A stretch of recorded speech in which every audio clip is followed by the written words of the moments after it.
Seigneur, ouvre mes lèvres, et ma bouche annoncera ta louange. Gloire au Père et au Fils et au Saint-Esprit, pour les siècles des siècles. Amen.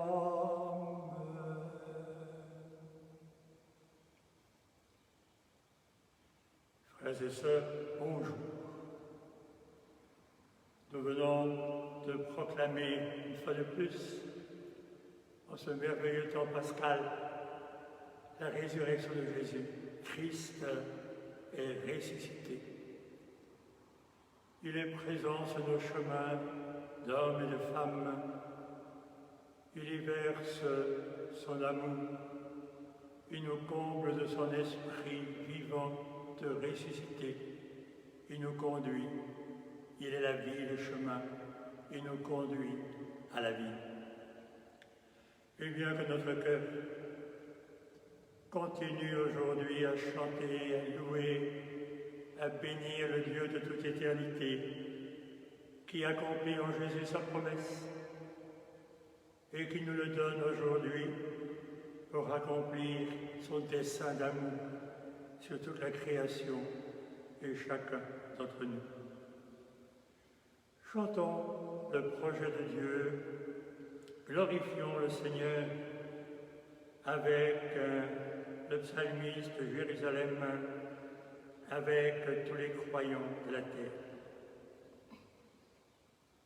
avec le psaume 147. Glorifie le Seigneur, Jérusalem, célèbre ton Dieu au Sion. Il a consolidé les barres de tes portes. Dans tes murs, il a béni tes enfants. Il fait régner la paix à tes frontières, et d'un pain de froment te rassasie. Glorifie le Seigneur, Jérusalem, célèbre ton Dieu au Sion. Il envoie sa parole sur la terre, rapide son verbe la parcourt. Il étale une toison de neige, il sème une poussière de givre. Glorifie le Seigneur, Jérusalem, célèbre ton Dieu au Sion. Il jette la poignée des glaçons devant ce froid qui t'aurait tenu. Il envoie sa parole sur rien le dégel. Il répand son souffle, les eaux coulent. Glorifie le Seigneur, Jérusalem, célèbre ton Dieu au Sion. Il révèle sa parole à Jacob, ses volontés, ses lois à Israël. Pas un peuple qu'il ait ainsi traité, nul autre n'a connu ses volontés. Glorifie le Seigneur, Jérusalem, célèbre ton Dieu au Sion.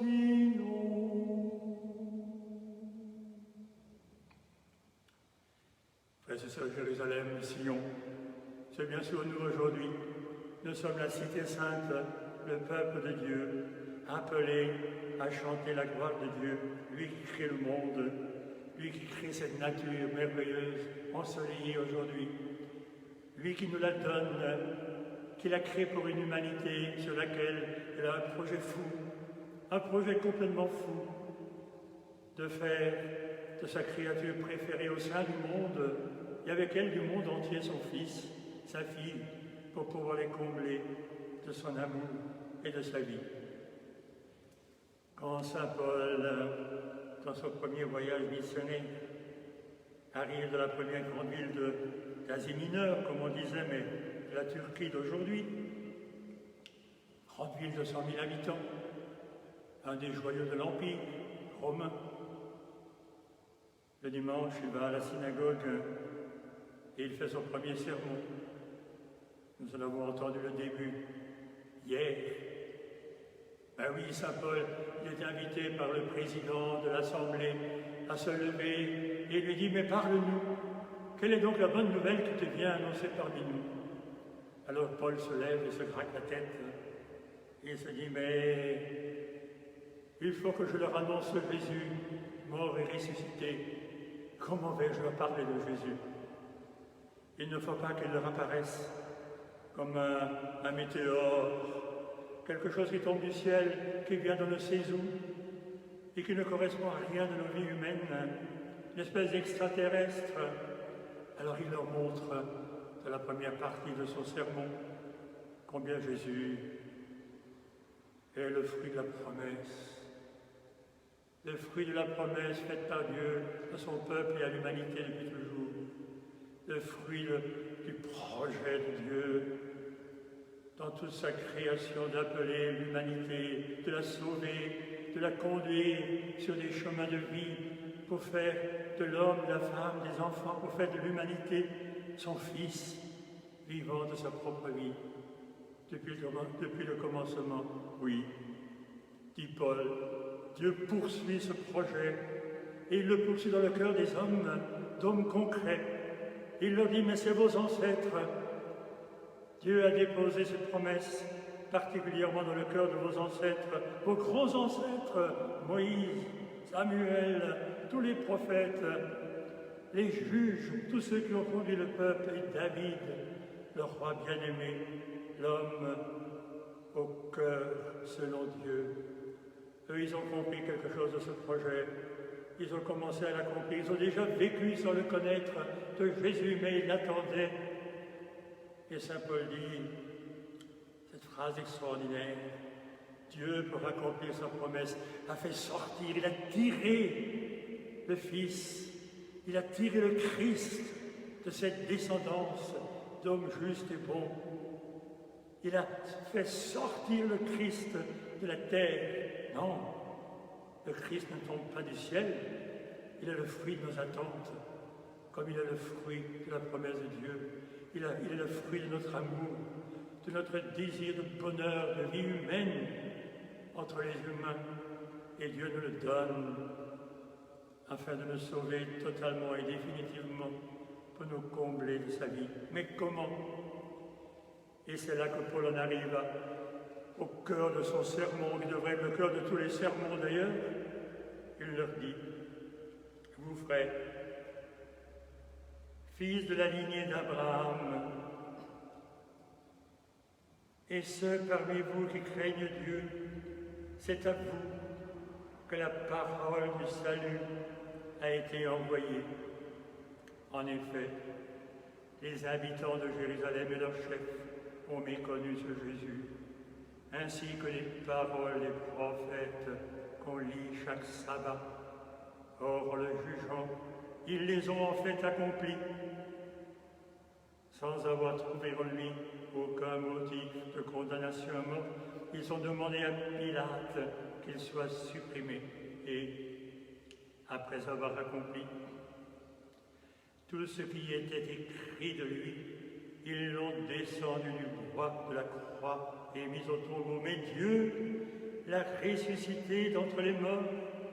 Il est apparu pendant bien des jours. Et ceux qui étaient montés avec lui de Galilée à Jérusalem et qui sont maintenant ses témoins devant tout le peuple. Et nous vous annonçons cette bonne nouvelle, la promesse faite à vos pères. Dieu l'a pleinement accompli pour nous, leurs enfants, en ressuscitant Jésus, comme il est écrit au psaume 2, « Tu es mon Fils, moi, aujourd'hui, je t'ai engendré, parole du Seigneur. » Voilà donc, frères et sœurs, le cœur de toute homélie, de tout enseignement, de toute parole des chrétiens, des disciples de Christ. Oui, c'est en Jésus que Dieu accomplit sa promesse, inscrite dans le cœur de l'humain depuis le commencement, qu'il accomplit l'attente de tous les humains d'une vie digne, humaine, parce qu'une vie de fils et de filles de Dieu, une vie humaine, parce qu'elle est divine. Au cœur de nos chemins humains, au cœur de nos histoires, qui sont une histoire sainte, il y a le Christ. Il est le maillon central. Il marche au cœur de chacune de nos histoires. Il nous donne la main, il nous tire, il marche devant nous. Il nous tire dans sa résurrection.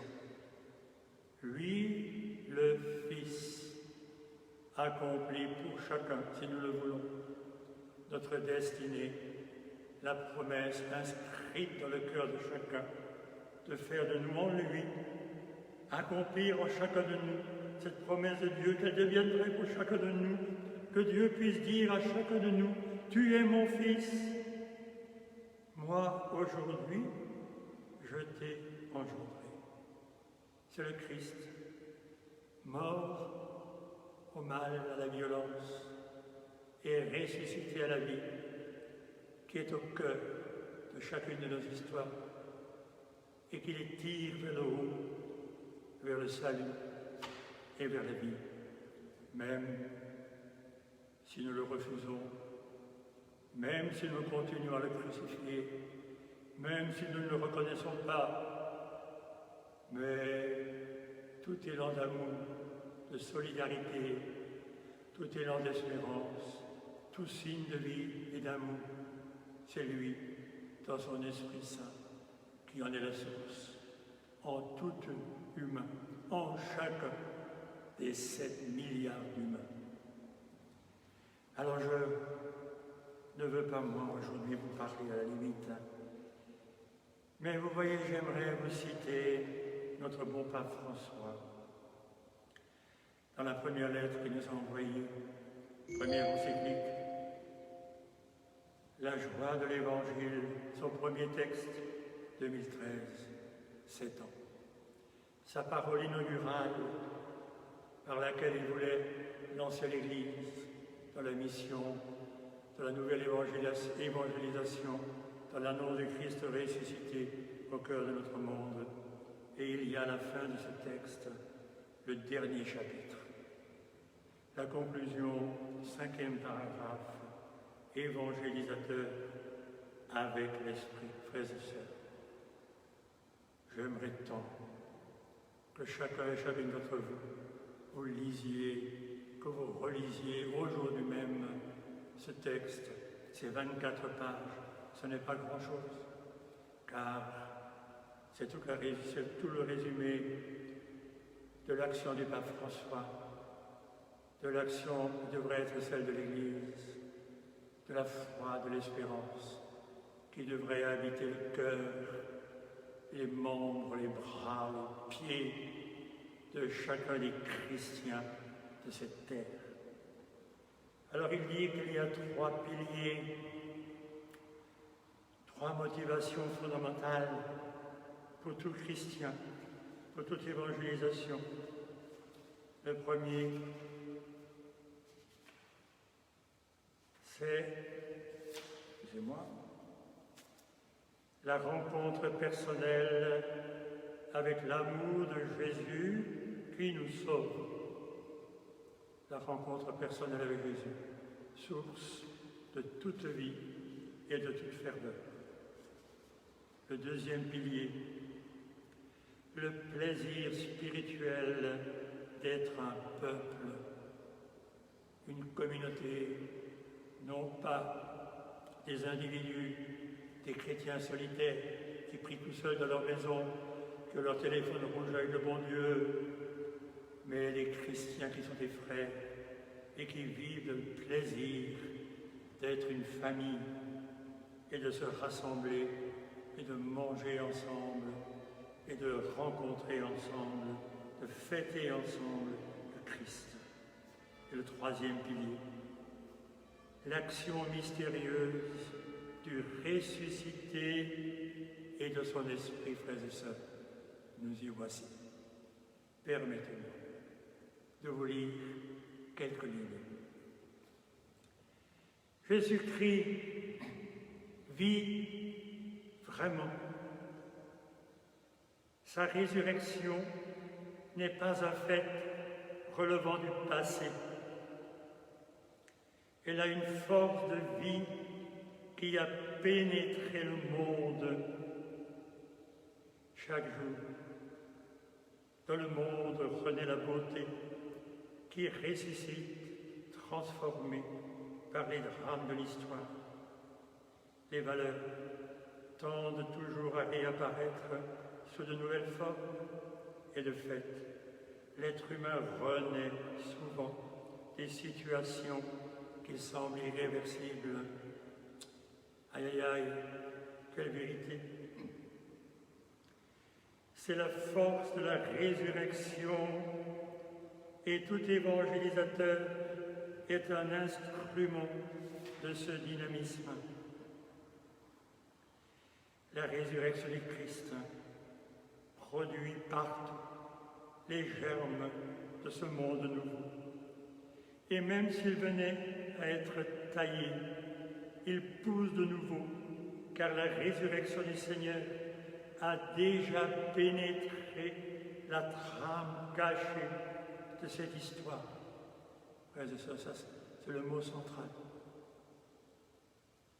La résurrection du Seigneur a déjà pénétré la trame centrale de notre histoire. Car Jésus n'est pas ressuscité pour rien. Ne restons pas en marche de ce chemin de l'espérance vivante. Nous avons besoin de certitude intérieure, c'est-à-dire de la conviction que Dieu peut agir en toutes circonstances. Souvent des gens me demandent « Mon Père, j'ai des doutes, est-ce que j'ai le droit de douter ?» Oui, bien sûr, mais le chrétien n'est pas celui qui d'abord doute, même s'il doute, mais c'est d'abord celui qui est habité par cette conviction qu'est celle de Dieu, que notre histoire, en toutes circonstances, est appelée à être une histoire sainte. Cette certitude s'appelle sens du mystère. C'est savoir, avec certitude, que celui qui se donne et s'en remet à Dieu par amour sera certainement fécond. Cette fécondité est souvent invisible, insaisissable, mais elle ne peut pas être comptée. Frères et sœurs, que le Seigneur Jésus nous remplisse aujourd'hui de cette fécondité. Si vous n'avez pas ce texte, les 24 dernières pages, le sens même de tout, le fond de la pensée de notre pape, si vous ne les avez pas, demandez-les-moi. Par mail, par message, par téléphone, je vous les enverrai en PDF aujourd'hui même. Et lisez-les, c'est le cœur de tout. Quelle nourriture! Frères et sœurs, prions avec toute l'Église pour que cette espérance qui jaillit au cœur de l'histoire et au cœur de tout être humain devienne vérité pour aujourd'hui. Contemplons l'agneau vainqueur, immolé, toujours vivant. Toi le ressuscité, sauve-nous de la mort. Toi le vivant, fais-nous revivre. Toi le Seigneur le vainqueur, triomphe en nous du mal. Toi le Saint, consacre-nous dans la vérité. Toi le Seigneur, exalté dans la gloire, prends-nous auprès de toi. et confions au Seigneur, frères et sœurs, toute l'espérance qui habite aujourd'hui au cœur de l'humanité, de chacun, chacune de nos frères et de nos sœurs. Déposons-la en Christ et dans l'Esprit Saint, dans le cœur de Dieu, et que s'accomplisse la promesse de son royaume. Notre Père, qui es aux cieux, que ton nom soit sanctifié, que ton règne vienne, que ta volonté soit faite sur la terre comme au ciel. Donne-nous aujourd'hui notre pain de ce jour. Pardonne-nous nos offenses, comme nous pardonnons aussi à ceux qui nous ont offensés. Et ne nous laisse pas entrer en tentation, mais délivre-nous du mal, car c'est à toi qu'appartiennent le règne, la puissance et la gloire pour les siècles des siècles. Confions l'espérance, le désir et l'attente du monde d'aujourd'hui au cœur de Marie.